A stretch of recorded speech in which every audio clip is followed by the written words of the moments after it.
Hi everybody, thanks for joining us. Andy Lightbody, Rocky Mountain Television, and greetings from Denver, Colorado, where this time of the year we are at the American Fly Fishing Trade Association's annual show, which is called the Fly Fishing Retailer. Now, if you remember what's at ICAST in Las Vegas where it was hot, that is pretty much a lot of spin fishing, level wind, bait casting, what have you. But FFR, the Fly Fishing Retailers, have their own show as an annual event where they introduce all sorts of new products that if you're an avid fly fisherman, this is where you're going to want to go and see what's going on. There's millions of anglers that'll never be able to get through these doors. So our job is going to be to show you the newest in technologies, waders, rods, lines, lures, terminal tackles, belly boats, all sorts of neat things that you're going to see on the shelf in 2008. And obviously there's a lot of stuff out there designed for both the fisherman and the fisherwoman when it comes to fly fishing. These new innovations are going to be the products that you're going to want to see. So come on, follow me. We're going to hit the floor.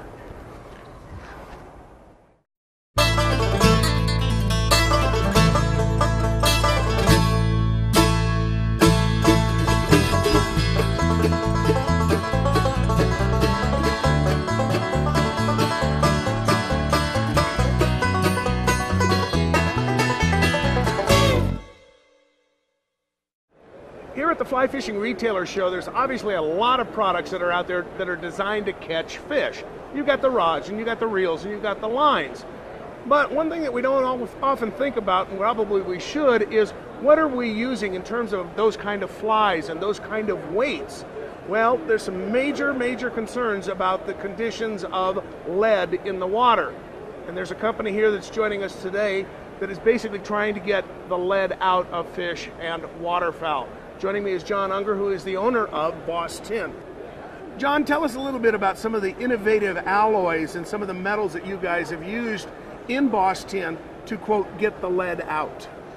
Well, Andy, Boss Tin uses an array of non-toxic materials. We have tin, we use tin, bismuth, brass, and we're working on some tungsten.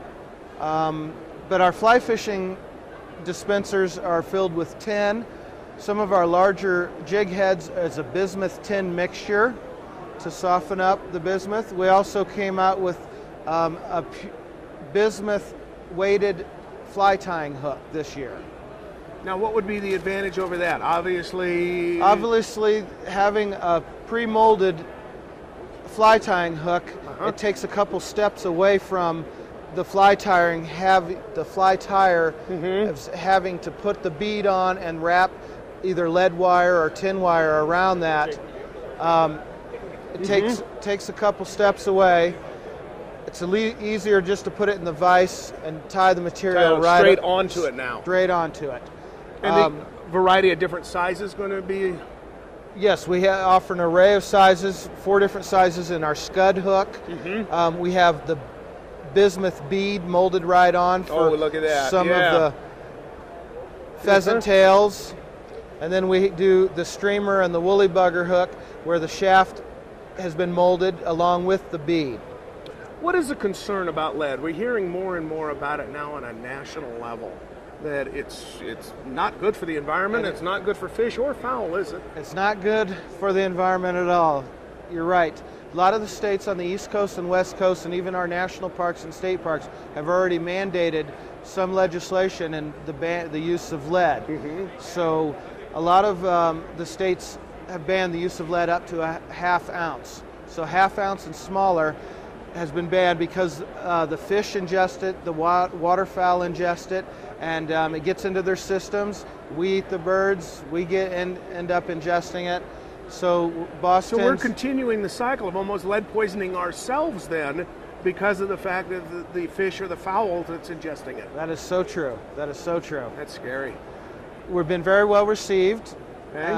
And it hasn't been that hard to change the mindset of some of the guys that said, oh, well, I'm never going to change. Right. Now they're realizing that it is the way of the future. Yeah. And you also have a line of not just the fly fishing, but also some stuff for the bass fishermen and us regular just, bottom drunkers for catfish, crappie, whatever, right? Walleye? Yes, all the fishermen. We introduced a full line of bass and bait and jig heads that have become very popular for the people that aren't necessarily fly fishermen. Okay. When we're looking at this here, probably I'm thinking your greatest advantage is that with your alloys, you're almost equivalent, weight, size type of thing as you would be with lead. I'm not having to go with something this big to get a ½ ounce, am I? No, sir. There is a little weight differential. On a scale of 1 to 10, our product comes in at about an 8.5. Okay. Compared to lead. Okay. So it's really not very much in terms of what you're having to worry about, is it? No, and even also when I mix the bismuth and the tin together, I'm even able to get it up there towards 9.5. So you were right there in the ballpark again. Yes. As we wrap this up, obviously you're pretty proud of the fact that you've been doing this now for here in the United States for how many years? About 6 years now. And this is a Made in America product. It's a Made in America. If people would like more information about Boss Tin, where would you like them to go? They can reach us at bosstin.com. Okay. And there's information there either on ordering or where this is available, correct? That is correct. And you can find the dealer closest to you.